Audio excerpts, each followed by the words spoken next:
তাহলে chemical bond চ্যাপ্টারটা আমরা আজকে আর কালকে অর্থাৎ টুডে টুমোরো শেষ করব।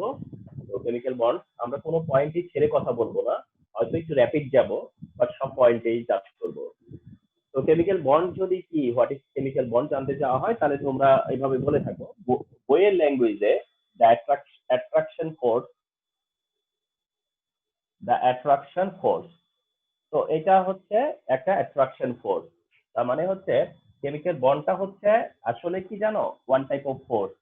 কেমিক্যাল বন্ড হচ্ছে one type of force, chemical bond হচ্ছে ওয়ান টাইপ অফ ফোর্স।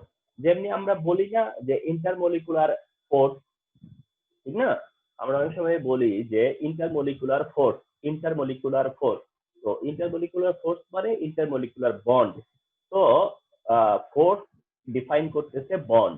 তার জন্য তোমরা বলতেই পারো যে the attraction force, the attraction force by which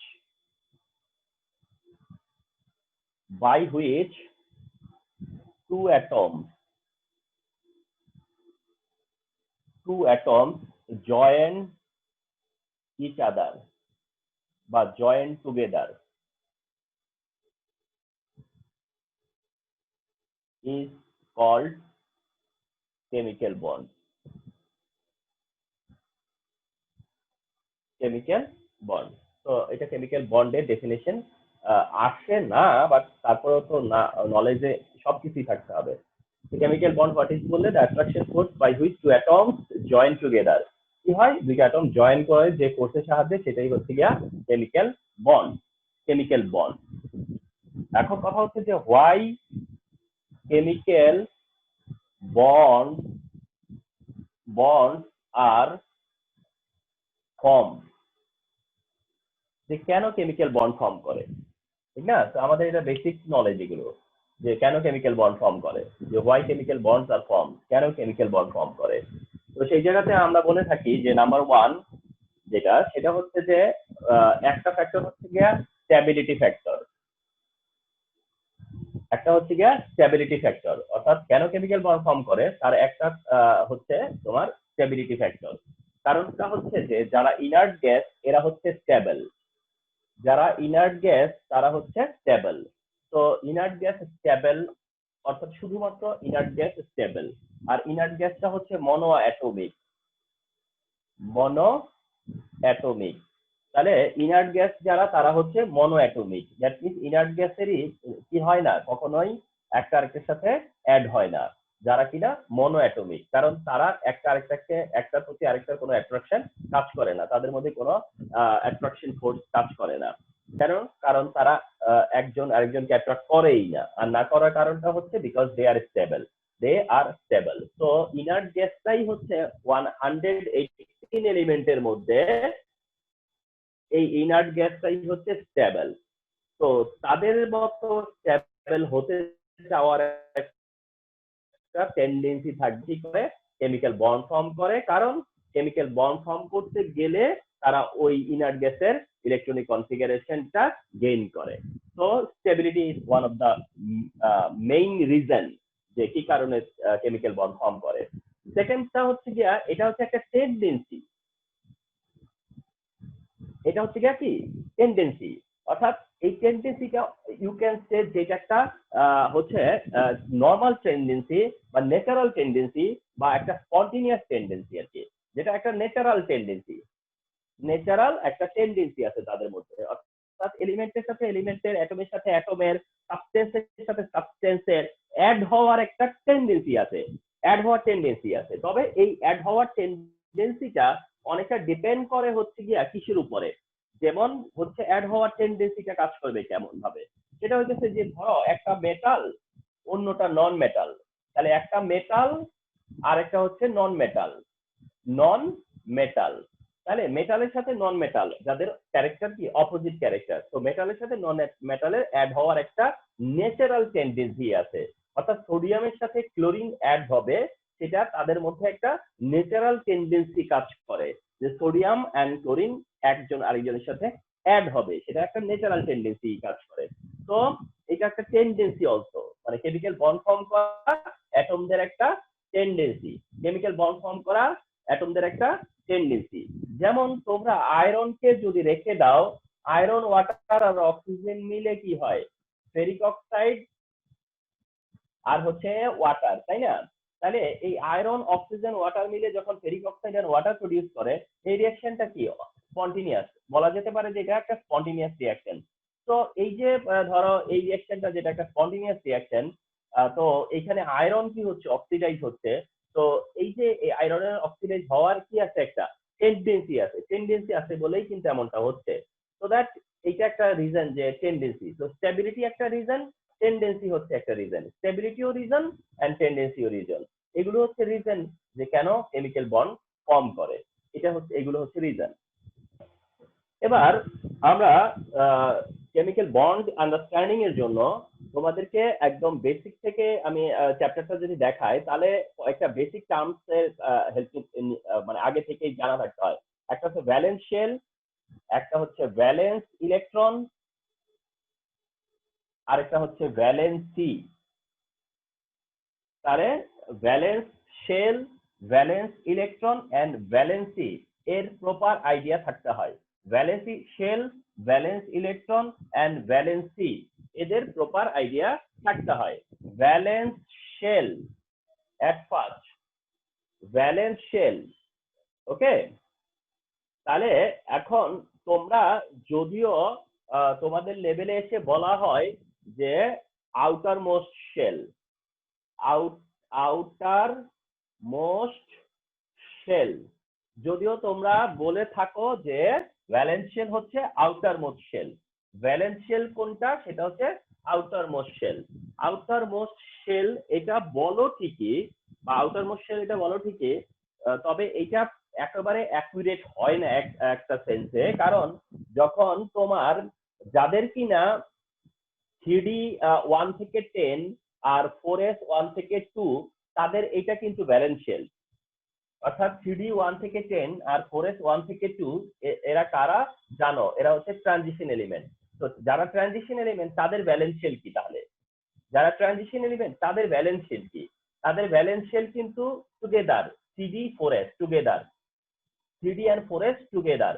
তাহলে তো এটা আউটার শেল বললে অ্যাকুরেট হলো না, প্রপার হলো না, কারণ আউটার শেল শুধু না, তো তার আগেরও তো শেল আছে, তাই না?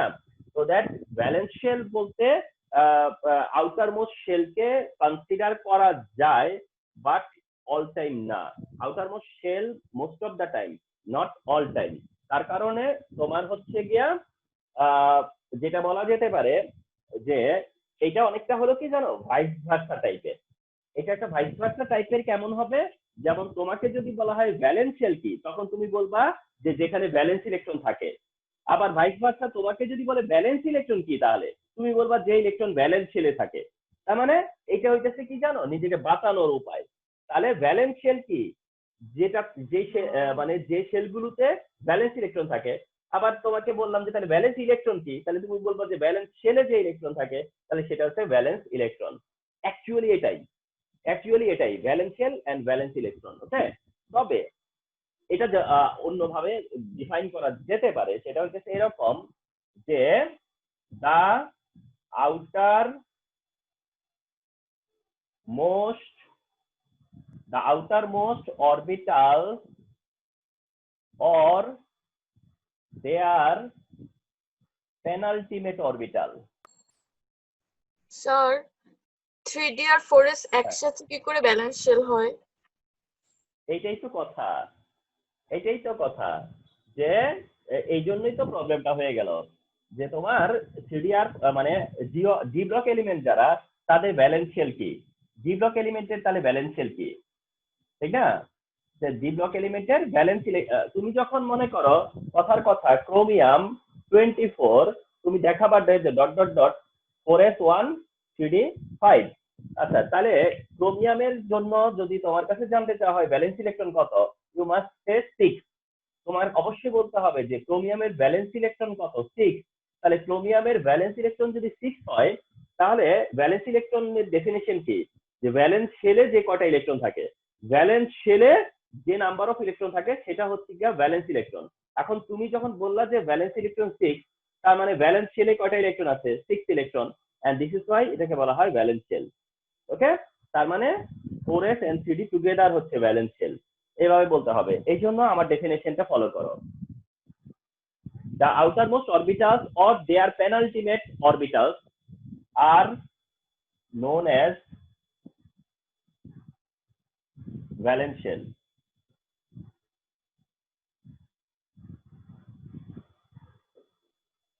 ঠিক আছে, তাহলে হচ্ছে এরকম বলা যেতে পারে the outermost orbitals or their penultimate orbitals are known as valence shell। তাহলে কি হয়, এটাও ইনক্লুড হয়ে যায়। তাহলে কি হয় জানো, এটাও ইনক্লুড হয়ে যায়। ডি ব্লক এলিমেন্ট বা ট্রানজিশন এলিমেন্ট তারাও ইনক্লুড হয়ে যায়। আউটারমোস্ট অরবিটাল যারা, তারা তো হলোই এসপি মিলে এস অথবা এসপি, তারা তো হলোই দেয়ার পেনাল্টিমেট অরবিটাল, মানে এস এর পেনাল্টিমেট অরবিটাল কি, 4s এর পেনাল্টিমেট অরবিটাল হচ্ছে 3d, 4s এর পেনাল্টিমেট অরবিটাল হচ্ছে 3d। তো ডেফিনিশন তখন আর কোনো মানে এরর থাকে না, মানে কোনো কন্ট্রাডিকশন থাকে না। তাহলে এইভাবেও বলা যেতে পারে।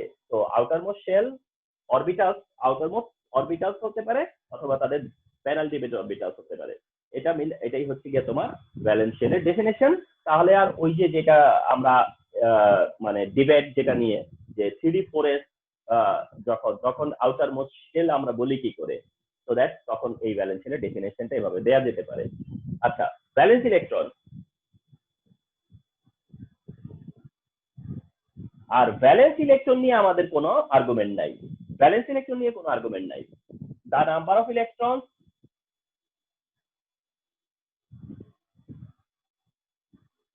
In valence shell,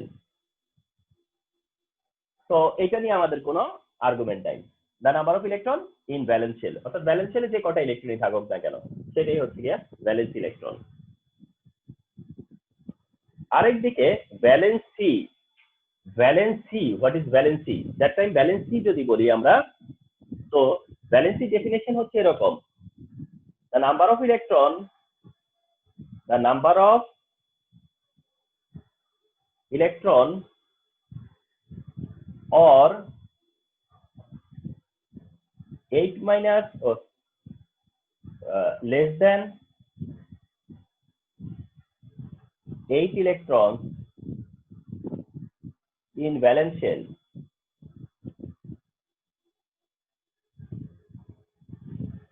is called valency।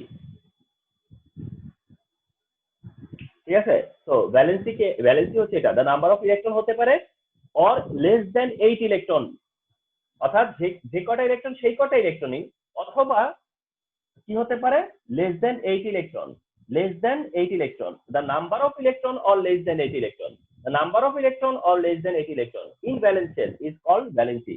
অর্থাৎ ভ্যালেন্সি হতে পারে যে নাম্বার অফ ইলেকট্রন, অথবা ভ্যালেন্সি হতে পারে 8 মাইনাস হচ্ছে গিয়া তোমার লেস, অর্থাৎ কত লেস, সেটা হচ্ছে গিয়া তোমার ভ্যালেন্সি। এই কারণে ভ্যালেন্সি হচ্ছে এরকম যে valency equal two x or 8 minus x,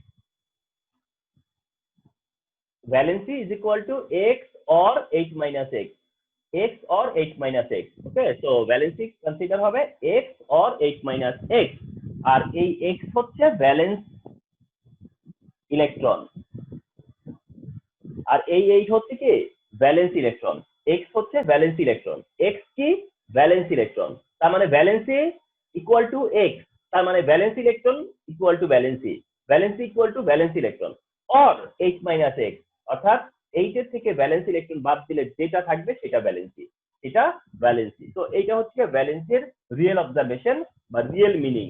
তাহলে ভ্যালেন্সি কি, number of electron or less than 8 electron in valence shell is called valency, অর্থাৎ valency is equal to x or 8 minus x, where x হচ্ছে গিয়া valence electron. For example,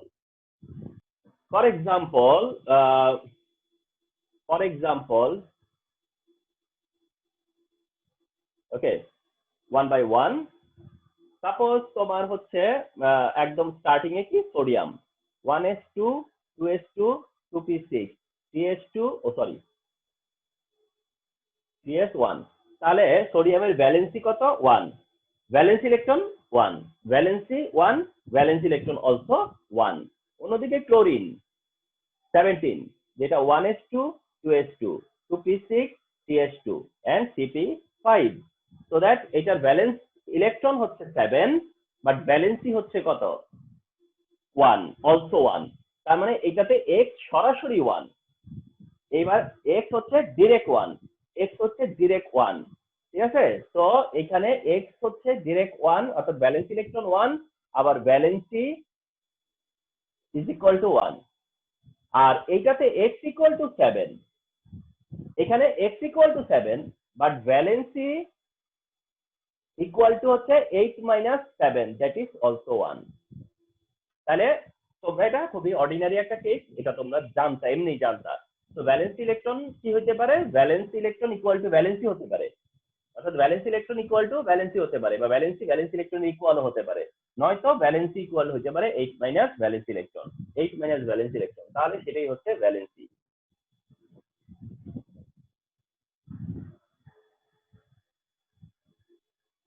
এখন তোমার different type of valency আছে, ঠিক আছে? একটা আছে অ্যাক্টিভ ভ্যালেন্সি, একটা হচ্ছে অ্যাক্টিভ ভ্যালেন্সি। অ্যাক্টিভ ভ্যালেন্সি অর্থাৎ যে ভ্যালেন্সিটা কি আছে, অ্যাক্টিভ আছে, সেই ভ্যালেন্সিটাকে বলা হয় active valency. Active valency suppose NH3, NH3 অর্থাৎ অ্যামোনিয়া। অ্যামোনিয়ার যে নাইট্রোজেন, অ্যামোনিয়ার নাইট্রোজেনের অ্যাক্টিভ ভ্যালেন্সি কত? 3। অ্যামোনিয়ার নাইট্রোজেনের অ্যাক্টিভ ভ্যালেন্সি কত তাহলে? 3। তো এটা হচ্ছে অ্যাক্টিভ ভ্যালেন্সি। অথবা PCl3, যেখানে ফসফরাসের ভ্যালেন্সি কত? 3, এটা হচ্ছে গিয়া অ্যাক্টিভ ভ্যালেন্সি। অর্থাৎ যেটা শো করে, যেটা মানে তোমার রানিং, সেটা হচ্ছে গিয়া অ্যাক্টিভ ভ্যালেন্সি, ওটা হচ্ছে অ্যাক্টিভ ভ্যালেন্সি। আরেকটা হচ্ছে কি জানো? সেটা হচ্ছে latent valency.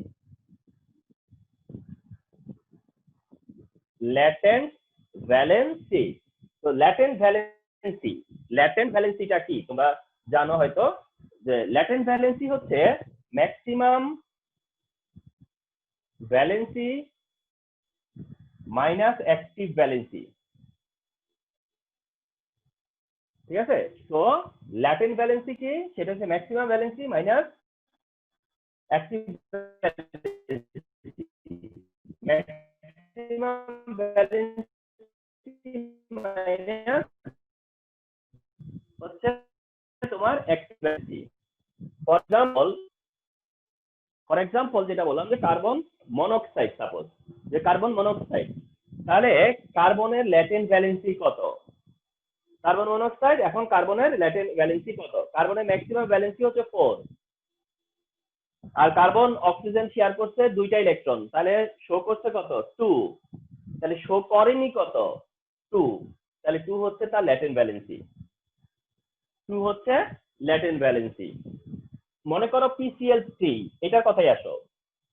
PCl3 phosphorus trichloride, যেখানে ফসফরাসের হাইয়েস্ট ভ্যালেন্সি হচ্ছে 5, এখন শো করছে 3, শো করেনি 2, তাহলে এই 2 এখন ফসফরাসের ল্যাটেন্ট ভ্যালেন্সি।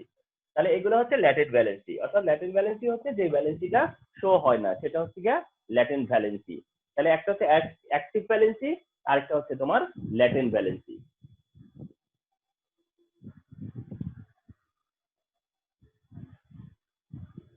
আরেকটা টাইপ আছে তোমরা জানো, এটাকে বলা হয় হচ্ছে ভ্যারিয়েবল ভ্যালেন্সি। ওটা হচ্ছে ভেরিয়েবল ভ্যালেন্সি। তো ভেরিয়েবল ভ্যালেন্সিটা কি?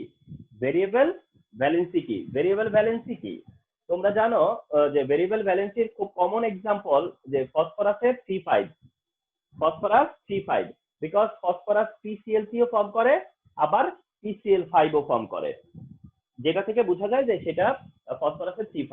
সালফারের তোমরা জানো 246, সালফারের হচ্ছে 246, সালফার শো করে হচ্ছে 246, 246 রেসপেক্টিভলি শো করে সালফার।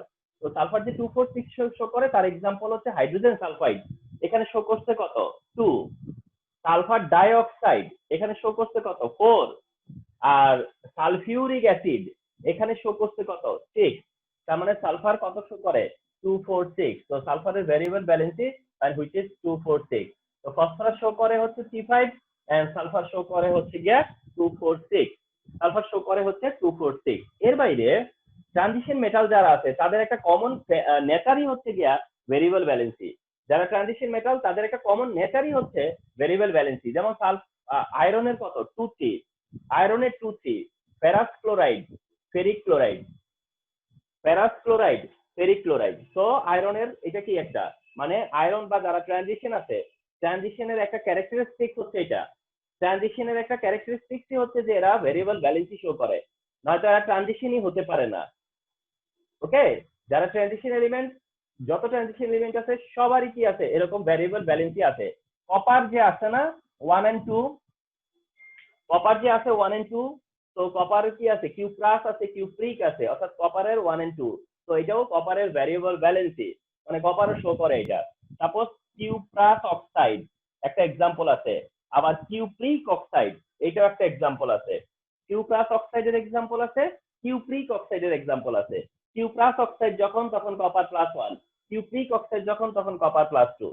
তো ভেরিয়েবল ব্যালেন্সই শো করে হচ্ছে except group 1 and 2, except group 1 and 2, অর্থাৎ গ্রুপ 1 এর এলিমেন্ট যারা তারা আর গ্রুপ 2 এর এলিমেন্ট যারা তারা, এছাড়া বাকি সব গ্রুপের এলিমেন্ট কি করে তোমার ভেরিয়েবল ব্যালেন্সই শো করে, 1 আর 2 করে না, শুধু 1 and 2।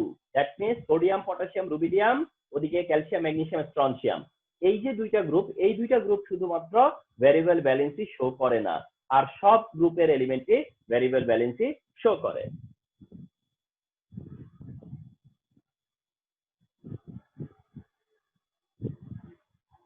Suppose to say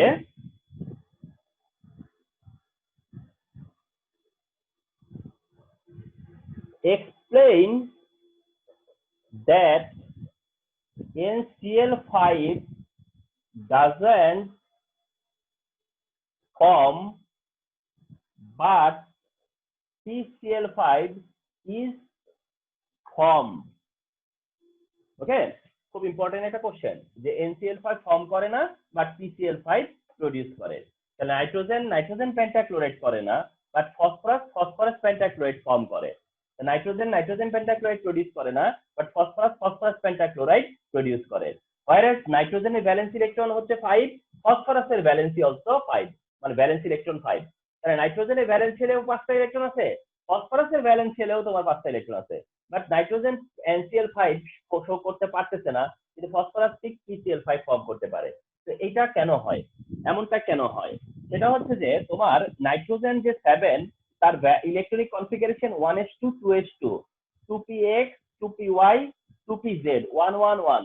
তোমরা মেবি এই কনফিগারেশনটা জানো, বা যদি না জেনে থাকো তাহলে এটাতে একটু ইউজ টু হওয়া লাগবে, এই কনফিগারেশনে কিছুটা কি হওয়া লাগবে, ইউজ টু হওয়া লাগবে। তাহলে নাইট্রোজেনের ইলেকট্রনিক কনফিগারেশন হচ্ছে 1s2 2s2, কিন্তু 2p3 যেটা এইটা ডিস্ট্রিবিউশন হবে 2px1 2py1 2pz1। Remember 2px1 2py1 and 2pz1, এটাই হচ্ছে 2p3। তো রিমেম্বার এই অ্যান্সার করতে গেলে, এই টাইপের কোশ্চেন অ্যান্সার করতে গেলে এই জিনিসটা খুব দরকার। তো এটা একটু তোমরা ইউজ টু হওয়ার চেষ্টা করবা, যে প্র্যাকটিস করে করে। নাইট্রোজেনের ভ্যালেন্স শেলে কয়টা ইলেকট্রন আনপেয়ার্ড? 1 2 3। কয়টা ইলেকট্রন আনপেয়ার্ড আছে? 3টা ইলেকট্রন আনপেয়ার্ড আছে। এখন একটা অ্যাটম ততটাই শেয়ার করে যতটা তার আনপেয়ার্ড, একটা অ্যাটম ততটাই শেয়ার করে যতটা কিনা তার unpaired. Remember, it is very important to know যে একটা অ্যাটম কয়টা ইলেকট্রন শেয়ার করবে, সেটা হচ্ছে তার ভ্যালেন্স শেলে যে কয়টা ইলেকট্রন কি থাকবে, আনপেয়ার্ড থাকবে। কারণ যদি আনপেয়ার্ড ইলেকট্রন গুলাকে সে শেয়ার করে পেয়ার্ড করতে পারে, তাহলেই কিন্তু তার টার্গেট ফিল হয়। সো দ্যাট আনপেয়ার্ড ইলেকট্রন কয়টা সেটাই হচ্ছে ভ্যালেন্সি, আনপেয়ার্ড ইলেকট্রনটাই ভ্যালেন্সি। তোমাদেরকে ভ্যালেন্সি ডেফিনেশনে এটা বলিনি, বাট ভ্যালেন্সি আসলে হচ্ছে কি জানো, number of unpaired electron in the valence shell, number of unpaired electron in the valence shell, এটা হচ্ছে ট্রু ফ্যাক্টর, এটাই রিয়েল ফ্যাক্টর। যে কারো ভ্যালেন্সি হচ্ছে তার number of unpaired electron in the valence shell, অর্থাৎ কারো ভ্যালেন্স শেলে যে কটা ইলেকট্রন আনপেয়ার্ড থাকবে সেটাই হচ্ছে গিয়ে তার ভ্যালেন্সি। তো নাইট্রোজেনের আনপেয়ার্ড ইলেকট্রন হচ্ছে 3, so that নাইট্রোজেনের valency 3, so nitrogen can share 3 electron with another atom, and সেটা যদি ক্লোরিনের সাথে করে তাহলে সে কি প্রডিউস করতে পারবে, NCl3, অর্থাৎ নাইট্রোজেন ট্রাইক্লোরাইড প্রডিউস করবে। নাইট্রোজেন 3টা ক্লোরিনের সাথে দেন শেয়ার করবে, এন্ড শেয়ার করলে NCl3 প্রডিউস হবে। আচ্ছা, on the other hand phosphorus which is 15, phosphorus which is 15, 1s2 2s2 2p6 3s2 3px 3py 3pz 111। তাহলে সিমিলারলি ফসফরাসের ভ্যালেন্স শেলেও কয়টা electron unpaired? 3 electron unpaired normally. ফসফরাসের ভ্যালেন্স শেলেও also 3 electron unpaired, px py pz respectively 1 1 1. So phosphorus also the valency of phosphorus also normally কত? 3. তো phosphorus তিনটা সেটা share করবে, যদি সেটা ক্লোরিনের সাথে করে তাহলে সেটা PCl3 হবে। তার মানে nitrogen can produce NCl3 and phosphorus can produce PCl3, and which are normal and which are regular. কিন্তু ফসফরাসের এই যে স্টার্ট সাইন দিলাম, রিমেম্বার স্টার্ট সাইন দেয়া দিয়ে তোমরা যদি দেখো যে কেউ স্টার্ট সাইন দিতে, আজকে আমাকে দেখলা স্টার্ট সাইন দিতে, তাইলে রিমেম্বার এটা কেন আমরা দিব? এটা দেই কখন? এটা দেই হচ্ছে ওইটাকে আমরা বলি এক্সাইটেড স্টেট। ওটাকে বলি হচ্ছে আমরা এক্সাইটেড স্টেট, অ্যাটমের এক্সাইটেড স্টেট, অ্যাটমের এক্সাইটেড স্টেট। তো ওটাকে বলা হয় এক্সাইটেড স্টেট। এটা হচ্ছে নরমাল স্টেট আর এটাকে বলা হয় এক্সাইটেড স্টেট। এক্সাইটেড স্টেট, তো এক্সাইটেড স্টেটে ফসফরাসের ইলেকট্রনিক কনফিগারেশন হবে 1s2 2s2 2p6 3s 3px 3py 3pz and 3d। তোমাদের জানা আছে যে 3p এর পরে একটা অরবিটাল আছে, সেটা হচ্ছে 3d। 3p এরও পরে একটা অরবিটাল আছে, সেটার নাম হচ্ছে 3d অরবিটাল, যেটা ফসফরাসের কাছে অ্যাভেলেবল। এটা ফসফরাসের কাছে আছে 3d, ফসফরাসের কাছে 3d আছে। তো ফসফরাস এটা 3d তে তোমার কি হয় নাই, নরমালি ইলেকট্রন যায় না, কারণ p তো ফিল আপ হয় নাই। p ফিল আপ হয় নাই, সে দিতে যাবে কি করে? p ফিল আপ হয় নাই, তো দিতে যাবে কি করে? যাচ্ছে না, ঠিক না? তো p ফিল আপ হয় নাই, তো দি যায় নাই। কিন্তু এখন এক্সাইটেড স্টেটে যায়, তো এক্সাইটেড স্টেট কিন্তু এটা নরমাল স্টেট না। তার মানে এই যাওয়াটা যাচ্ছে, কিন্তু নরমালি কি যাচ্ছে না, এটা যাচ্ছে হচ্ছে এক্সাইটেড স্টেটে। অর্থাৎ তার সিএস এ যে দুইটা ইলেকট্রন আছে, তার যে সিএস এ দুইটা ইলেকট্রন আছে, সেখান থেকে একটা ইলেকট্রন সে পাস করে দিল কাকে? ফাঁকা 3d অরবিটালে। যেহেতু 3d তার ভ্যাকেন্ট আছে, তো সিএস থেকে একটা ইলেকট্রন সে ভ্যাকেন্ট অরবিটালে পাঠিয়ে দিল। আর আগের তিনটা সহ এখন আনপেয়ার্ড ইলেকট্রন কয়টা হলো? 5টা। এখন আনপেয়ার্ড কয়টা হলো? 5টা। তো এটা কি তার পক্ষে পসিবল না? অবশ্যই তার পক্ষে পসিবল। এন্ড কেন পসিবল হয়েছে তার কাছে? কারণ তার কাছে 3d অরবিটাল ভ্যাকেন্ট ছিল, এই চান্সটা সে নিছে। 3d অরবিটাল ভ্যাকেন্ট ছিল, যার জন্য এই চান্সটা সে নিছে, যে তার কাছে যেহেতু সিএস আছে, তো সিএস থেকে সে একটা ইলেকট্রন পার করে দিল কাকে? 3d তে। দিয়ে সে কি করলো? 5টা ইলেকট্রন যখন তার আনপেয়ার্ড হয়, তখন সে 5টা ইলেকট্রন শেয়ার করে কি করতে পারে? PCl5 ফর্ম করতে পারে। তার মানে PCl3 যেমন ফর্ম করে, ফলোড বাই PCl5 ও ফর্ম করে। ফসফরাস ট্রাইক্লোরাইড যেমন হয়, ফসফরাস পেন্টাক্লোরাইড হয়। তাহলে এটা কারা পারতেছে? এইটা কারা পারতেছে? যাদের কাছে 3d অরবিটাল আছে তারাই এটা পারতেছে, যাদের কাছে 3d থাকতেছে তারাই এটা পারতেছে। তো যাদের কাছে ভ্যাকেন্ট অরবিটাল থাকে, তারা ভ্যালেন্স শেলের ইলেকট্রন যদি কোনো পেয়ার্ড অবস্থায় থাকে, সেখান থেকে ইলেকট্রন তারা কি করতে পারে? আনপেয়ার্ড করতে পারে। আনপেয়ার্ড করলে বেনিফিট কি হবে? আনপেয়ার্ড করলেই কি হবে? তার ভ্যালেন্সি ইনক্রিজ হবে, তার ভ্যালেন্সি চেঞ্জ হবে। তো এই কারণে সে PCl5 ও ফর্ম করতে পারে। ভাইরাস নাইট্রোজেনের ভ্যালেন্স শেলে কি 2d অরবিটাল আছে? নাইট্রোজেনের ভ্যালেন্স শেলে কি এমন কোন অরবিটাল আছে? মানে 2p এর পরে কি আর 2d আছে? 2d তো নেই। তো নাইট্রোজেন কি এই অ্যাডভান্টেজটা নিতে পারবে? নাইট্রোজেনের পক্ষে কি এটা করা পসিবল, যেটা ফসফরাস করতে পারছে না? ফসফরাস যেটা পারছে সেটা নাইট্রোজেনের পক্ষে পসিবল না। নাইট্রোজেনের কাছে তো আর 2d নাই, তো নাইট্রোজেন এটা পারলো না। তো এইটাই কারণ যে নাইট্রোজেন NCl5 ফর্ম করতে পারে না, কিন্তু ফসফরাস PCl5 ফর্ম করতে পারে। তো এটাই হচ্ছে এক্সপ্লেনেশন। ঠিক একই ইস্যু, মানে একই রকম আরেকটা ঘটনা আছে। এটা তো একটা ঘটনা, আরো একটা আছে। এন্ড দিয়ে বললাম, and OF2 is produced only but SF6 is found। তো তোমাকে বললো যে OF2 is produced only, OF2 is produced only, তার মানে কি? এটা কি বুঝাইতে চাইতেছে? OF2 is produced only, অর্থাৎ অক্সিজেন ক্লোরিন শেয়ার করলে শুধুমাত্র OF2 ফর্ম করবে, OF2 ফর্ম করবে, বাট SF6 is formed। অথচ সালফার কি করতে পারে? 6টা ফ্লোরিন পর্যন্ত অ্যাকোমোডেট করতে পারতেছে, 6 ফ্লোরিন পর্যন্ত সে অ্যাকোমোডেট করতে পারতেছে। সালফার পারতেছে 6টা পর্যন্ত ফ্লোরিন অ্যাকোমোডেট করতে, ভাইরাস অক্সিজেন পারতেছে না। কিন্তু অক্সিজেন আর সালফার তো সেম গ্রুপের এলিমেন্ট, যেমন নাইট্রোজেন ফসফরাস, তেমনি অক্সিজেন সালফার। তো একই রিজন, একই এক্সপ্লেনেশন। তোমরা দেখবা যে অক্সিজেনের ভ্যালেন্স শেলে 2টা ইলেকট্রন আনপেয়ার্ড, তো অক্সিজেন 2টাই শেয়ার করতে পারবে। ভাইরাস সালফারের ভ্যালেন্স শেলে 3d অরবিটাল আছে, যার কারণে সালফার সেটাকে এক্সটেন্ড করতে পারবে, সালফার ওটাকে এক্সটেন্ড করতে পারবে। দেখো কিভাবে, অক্সিজেন কত 8, যেটা নরমালি কত 1s2 2s2 2px 2py 2pz। তো সালফারের অক্সিজেনের কি আছে 4টা, 2 2 1 এই ফর্মে আছে। তাহলে অক্সিজেনের কিভাবে আছে পি অরবিটাল, p4 কিভাবে থাকে, p4 কিভাবে ডিস্ট্রিবিউট হয় 2 1 1 এর ডিস্ট্রিবিউশন। তাহলে দুইটা আনপেয়ার্ড হওয়াতে অক্সিজেন আর ফ্লোরিন মিলে কি হবে OF2 হবে, অক্সিজেন আর ফ্লোরিন মিলে OF2 হবে। এর চাইতে আর মানে পসিবল না, মানে এর বাইরে আর পসিবল না। অন্যদিকে সালফার যেটা 16, সালফার হচ্ছে 16, যার নরমালি কত 1s2 2s2 2p6 3s2 3p6 sorry CH2 CPX CPY আর CPZ 2 1 1। তো সালফার আর অক্সিজেনের তো নরমাল স্টেটটা একই, সালফার আর অক্সিজেনের নরমাল স্টেটটা কি একই, অর্থাৎ তোমার দুইটা করে আনপেয়ার্ড ইলেকট্রন, সেটা সালফারেরও আছে। কিন্তু সালফারের এক্সটেন্ড করতে পারে, সালফার কি করতে পারে এক্সটেন্ড করতে পারে, এবং এক্সটেন্ড হাইয়েস্ট কত পর্যন্ত করতে পারবে 6, এক্সটেন্ড করতে পারবে, কিন্তু কত পর্যন্ত হাইয়েস্ট করতে পারবে আপ টু 6 পর্যন্ত করতে পারবে। দেখো কিভাবে সেটা, এক্সাইটেড স্টেটের 1s2 2s2 2p6 3s 3px 3py 3pz।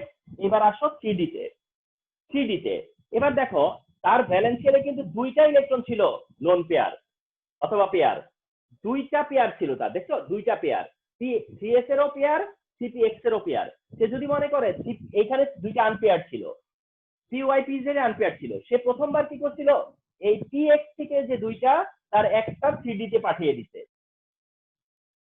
সিটিতে পাঠিয়ে দিল, তখন সে কততে চলে যাবে 4 এ চলে যাবে, কততে যাবে সে 4 এ। এবং আমরা জানি যে সালফার কততে যায় 4 এ যায়। আচ্ছা, এটা আরেকটা 3d আছে, 3d কয়টা টোটাল 5টা, 3d তো একটা দুইটা না, 3d হচ্ছে 5টা অরবিটাল 5 অরবিটাল।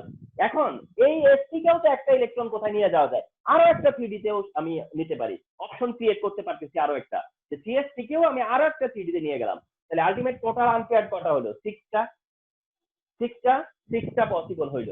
তার মানে এই কারণেই এই চান্সে সে SF6টা ফর্ম করে, এভাবে সে কি করে SF6 ফর্ম করে। তাহলে যারা এইরকম এক্সটেন্ড করে তারাই এক্সটেন্ড করে যারা কিনা এই অপশনটা যাদের ওপেন থাকে, এই অপশনটা যাদের ওপেন থাকে তারাই এই অপশনটা নিতে পারে, 3d অরবিটাল থাকলেই তারা এই অপশনটা অ্যাপ্লাই করতে পারে। তো যাদের ভেরিয়েবল ভ্যালেন্সি শো করে তাদের 3d অরবিটাল থাকে, এন্ড 3d অরবিটালটাকে ইউটিলাইজ তারা করে। তো এই দুইটা question very famous and important question, তো হোপ তোমরা পেলেও পেতে পারো। হ্যাঁ স্যার স্যার আমরা লাস্টে বলো। ফসফরাসের এক্সাইটেড স্টেটে যখন গেলাম তখন আমরা 3D XY 3D YZ লিখতে লাগবে না, তাই খালি 3D ও লিখলেই হবে? এটা অপশনাল, এটা হ্যাঁ 3D লিখলেও চলে, অপশনাল, এটা XYYZ লিখলেও ভালো, কিন্তু না লিখলে যে পানিশমেন্ট হবে না। আমি শুধু দেখবো যে অরবিটালটাকে 3D অরবিটাল, এমন যদি হয় যে which of the following is not possible, A PCl5, B OF2, C SS6, D NCl5। ঠিক না? তো তেমনটা মনে করো আসলে এমসিকিউ যে which of the following isn't possible, যে কোনটা পসিবল না। PCl5 possible, OF2 possible, SF6 possible, but NCl5 is not possible. NCl5 কি না পসিবল না। তো এই এমসিকিউ হলেও অনেক সময় আসে।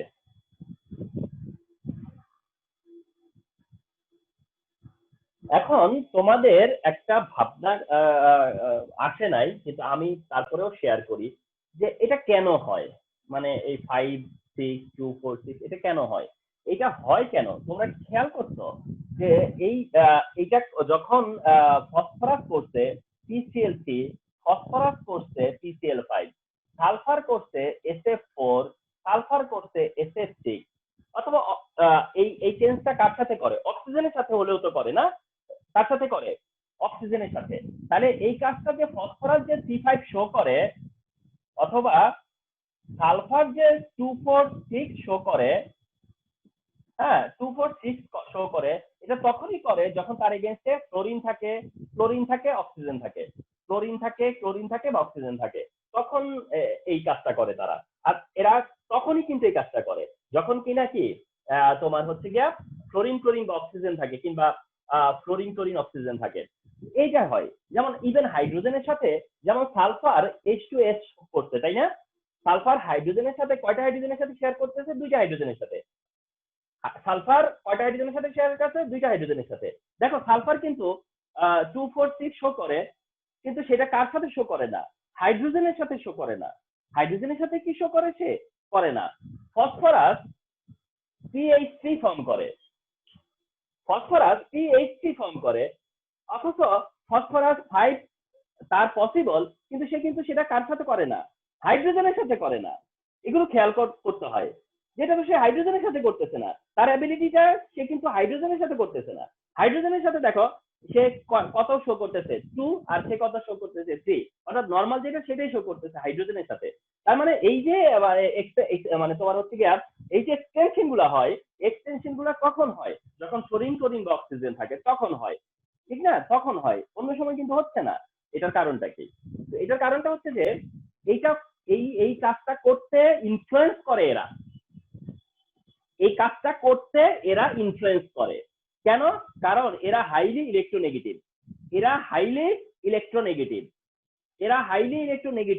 অর্থাৎ এদের ইলেকট্রনের প্রতি অ্যাট্রাকশন এত বেশি যে এরা এদেরকে ইনফ্লুয়েন্স করে যে তুমি তো পারতেছো, আসো, মানে তুমি তো চাইলে আরো শেয়ার করতে পারো, তো আসো আমরা আরো শেয়ার করি। তো এইটা কেউ একজন ইনফ্লুয়েন্স করে, সে হচ্ছে এরা ইনফ্লুয়েন্স করে, বিকজ এরা হচ্ছে হাইলি ইলেকট্রোনেগেটিভ, এরা ইনফ্লুয়েন্স করে, যার কারণেই কিন্তু এটা হয়। ঠিক আছে? তো সবসময় কি এটা হচ্ছে তখনই যখন এরা থাকতেছে, কারণ এরা এই কাজের জন্য ইনফ্লুয়েন্স করে।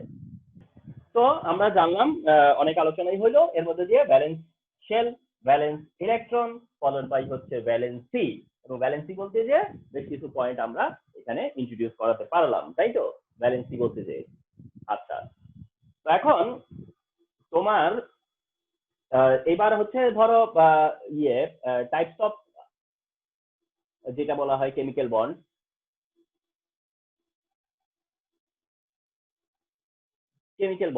তো তোমরা যে টাইপস অফ কেমিক্যাল বন্ড পড়ো, হ্যাঁ, তোমরা পড়তে যে পড়ো হচ্ছে আয়নিক বন্ড।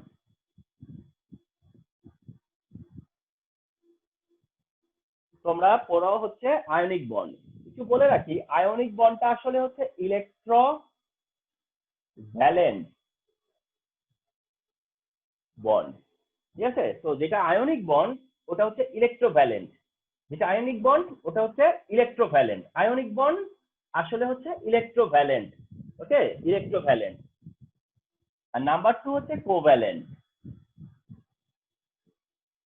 তাহলে বুঝতে পারতেছো, আসলে আয়নিক বন্ড হলো ইলেকট্রোভ্যালেন্ট, মানে ফার্স্টটা হলো ইলেকট্রোভ্যালেন্ট, পরেরটা হচ্ছে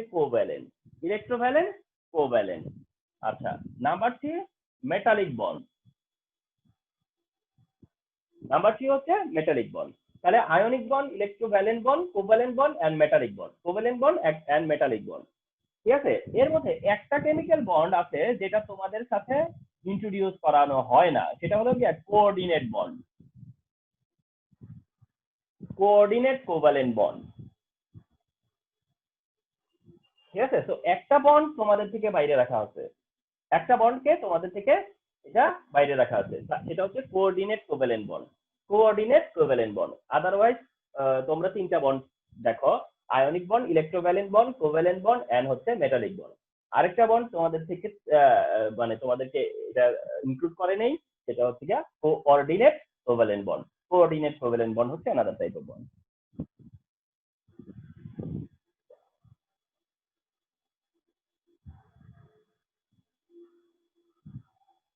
Okay, so at first ionic bond.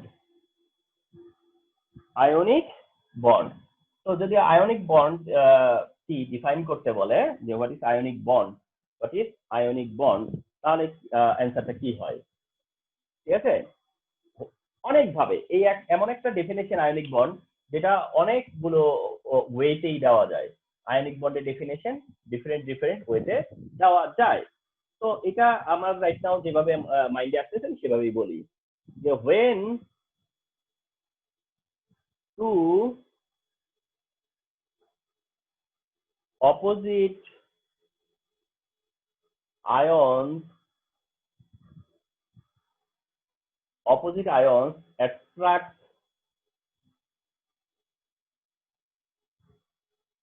attract themselves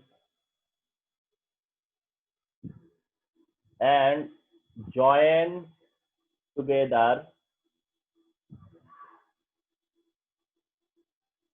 when two opposite ions attract themselves and join together, then it is called ionic bond. তার মানে এটা অনেকটা হইতেছে ওই যে কেমিক্যাল বন্ডের ডেফিনেশন যেটা দেওয়া হয়েছে, কেমিক্যাল বন্ডের ডেফিনেশন, ওই ডেফিনেশনের সাথে সিমিলারিটি রেখে যদি বলা হয় তাহলে এটা। So when two opposite ions attract themselves and join together, then it is called ionic bond. অথবা এমনও হতে পারে যে তোমার the attractive force যদি বলো, the attraction force মানে ঠিক আয়নিক কেমিক্যাল বন্ডের যে ডেফিনেশন ওইটার সাথে মিল রেখে যদি করো, the attraction force between metal and non-metal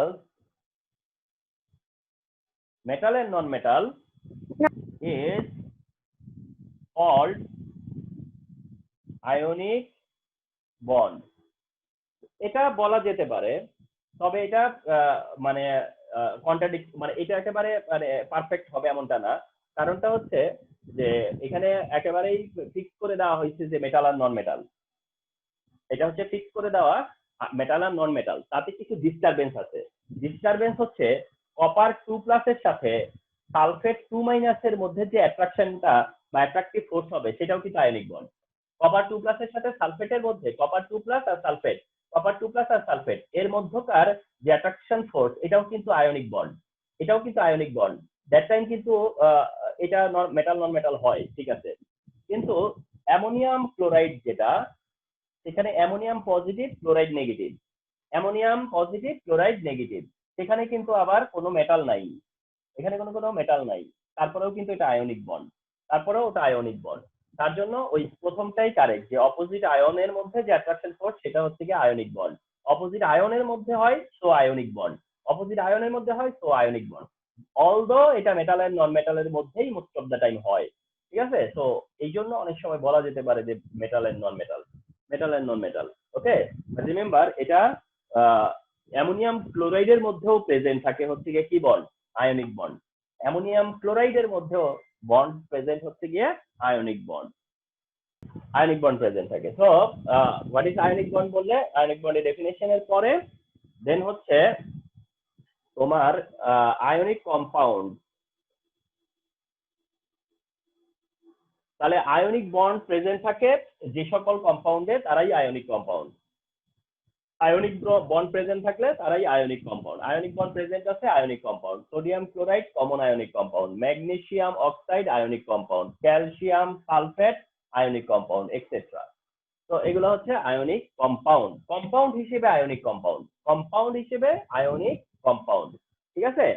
তবে রিমেম্বার বন্ড কিন্তু অ্যাকচুয়ালি কার মধ্যে, যেমন এখানে ভাবতে পারা যাচ্ছে bond between sodium chloride, bond between magnesium oxide ওইটা ionic bond, bond between sodium chloride এটা ionic bond, bond between magnesium oxide oxygen এটা আয়নিক বন্ড।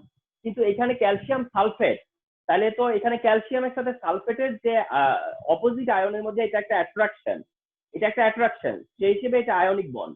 কিন্তু বন্ড তো হয় হচ্ছে বিটুইন টু অ্যাটমস এর মধ্যে, তো দ্যাট এখানে ক্যালসিয়ামের সাথে কার বন্ডিং হয়েছে, ঠিক না, ক্যালসিয়ামের সাথে যার বন্ডিংটা হয়েছে সেটা হচ্ছে আয়নিক বন্ড। কম্পাউন্ড এটা আয়নিক কম্পাউন্ড, ক্যালসিয়াম সালফেটটা হচ্ছে কম্পাউন্ড হিসেবে আয়নিক কম্পাউন্ড। কিন্তু বন্ড হিসেবে যদি দেখাও তাহলে তুমি বলবা যে কোনটা এখানে আয়নিক বন্ড। এখানে ধরো সালফার সেন্টারে আছে, তারপরে দুইটা অক্সিজেন আছে ডাবল বন্ডে, একটা অক্সিজেন আছে সিঙ্গেল বন্ডে, একটা অক্সিজেন আছে সিঙ্গেল বন্ডে, আর সাথে আছে কি ক্যালসিয়াম। ও তো এখানে যাই হোক ক্যালসিয়ামটা কি হবে, এইটা হচ্ছে যে তোমরা জানো এটা হচ্ছে সালফিউরিক অ্যাসিড, এটা হচ্ছে সালফিউরিক অ্যাসিড, এটা সেন্ট্রালে সালফার আর দুইটা অক্সিজেন ডাবল বন্ডে আর দুইটা ওএইচ আছে।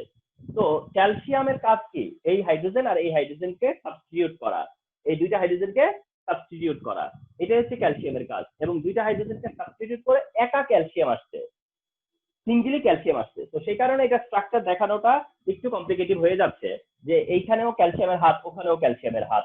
তো সেটা আমরা তখন টেকনিক্যাল ওয়েতে নিয়ে নিব। হ্যাঁ, ধরো এইটা হচ্ছে সালফার, এই হলো অক্সিজেন, এই হলো অক্সিজেন, ঠিক আছে, এই হলো অক্সিজেন, এই হলো অক্সিজেন, এটা নেগেটিভ অক্সিজেন, এটা নেগেটিভ অক্সিজেন। তখন টেকনিক্যালি কি করবা, এই যে এই দুইটা হ্যান্ডে ক্যালসিয়াম হচ্ছে কমন, এই হচ্ছে ক্যালসিয়াম সালফেট, এই হচ্ছে গিয়ে ক্যালসিয়াম সালফেট, ঠিক আছে। ওইটা যেটা দেখাই আমরা ওটা আসলে ফলস, ওটা এমনিতেই বোঝানোর জন্য বুঝাই, ঠিক আছে, ওটা এমনি বোঝানোর জন্য বুঝাই, এটা হচ্ছে গিয়ে ফর্ম। ওকে, তো এইভাবে ক্যালসিয়ামটা এসে এটার সাথে অ্যাড হয়। তার মানে বন্ডটা আসলে কার কার মধ্যে, ক্যালসিয়ামের সাথে অক্সিজেনের, এগুলো খেয়াল করা হয় না তোমাদের। এখানে বন্ড কার সাথে, এখানে ক্যালসিয়াম সালফেট, অথচ জীবনেও খেয়াল করো না যে বন্ডটা কার সাথে কার সাথে। বন্ড হচ্ছে ক্যালসিয়ামের সাথে অক্সিজেনের সাথে, তো আয়নিক বন্ড হচ্ছে এটা। এটার ভিতরে যত বন্ড আছে সব আয়নিক বন্ড কে বলছে তোমাদের, এটার মধ্যে সব বন্ডই আয়নিক বন্ড না, শুধুমাত্র ক্যালসিয়ামের সাথে অক্সিজেনের মধ্যে যে বন্ডটা সেটার নাম হচ্ছে গা আয়নিক বন্ড এখানে। তো এরকম ভাবে তোমাদের লেসেন লার্নিংটা আরো বাড়াতে হবে, ঠিক আছে। তোমরা খুব করে খেয়াল করতেছো যে লাস্ট ক্লাসগুলোতে আমি এই জায়গাটাতে আমি ইম্পর্টেন্স বাড়াচ্ছি, কারণ হলো ওটা আমি আগের ক্লাসেও বলছি যে আসলেই মানে তোমার হচ্ছে গিয়া ঈদের আগ থেকে যে সকল ক্লাস হতো ওই ক্লাসের মধ্যে তোমার ধরো ক্লাসের ইনফ্রাস্ট্রাকচার বা সব যে কিছু ঠিক রাখাটাই ছিল চ্যালেঞ্জিং, মানে কন্টিনিউয়াসলি নিজেকে প্রেজেন্ট করার চাইতে, ঠিক আছে। কিন্তু এখন যেহেতু ডিস্টারবেন্সটা কমে আসতেছে, তাই এখন ধরো মন খুলে কথা বলতে পারতেছি। এন্ড আমি এটা প্ল্যানও করছি যে এটা আমার একটা চিন্তাও ছিল যে কি ব্যাপার, ওরা তো ওরা যা জানে আমি তাই যদি বলি, ওরা যা জানে আমি যদি তাই বলি, পাঁচজনে যা পড়ে সেটাই যদি ওরা পড়ে, তাহলে আর মানে এই কোচিং এরই বা দরকার কি। তো এটা এখন তো অফ করে দিলেই চলে, ওরা আর কি শিখবে, কোচিংটা তো অর্থহীন। তোমরা যদি একই জিনিসই তো আবার বলে গেলাম এই সেই, মানে তাহলে আমি মনে করতেছি যে ভ্যালুলেস, আমার কি দরকার তাহলে এই সময়। তো সেটা ভেবে আমি ভাবছি যে না, তোমাদের আসলে মানে আরো স্ট্রং করা দরকার, আরো স্ট্রং করা দরকার। তো আরো স্ট্রং হইলে নিজের ভিতরে যখন তোমাদের ভেতরে অনেক ভালো ভালো থিঙ্কিং থাকবে তোমাদের মধ্যে, তখন হবে কি সুন্দর করে তোমরা বিভিন্ন কিছু নিজেদের মতো করে আরো সুন্দর করে প্রেজেন্ট করতে পারবা, হয়তো আরো বেটার জানবা, যে বেটার জানাটা তোমাদের এখন না ফিউচারে হেল্প হবে, এখনো হেল্প হবে, ফিউচারেও হেল্প হবে। তো এই জন্য আর কি। তো এই হচ্ছে আয়নিক কম্পাউন্ড।